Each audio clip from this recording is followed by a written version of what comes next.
In this video, I'm going to show you how to take resources that we've created as a group and transfer that to your own Schoology homeroom.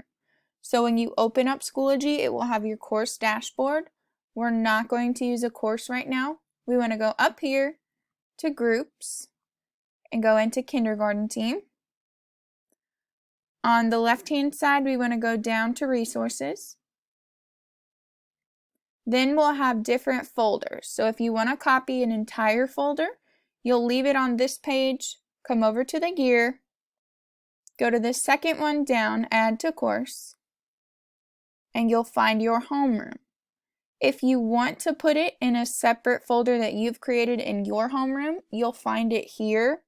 But if you just want the whole folder to show up on your course, then you can click Leave it at None, and then Add. So then when you go into your course, that whole folder will be there. If you just wanted to do a couple of resources, then you would click into folders and do the same thing with gears, Add to Course.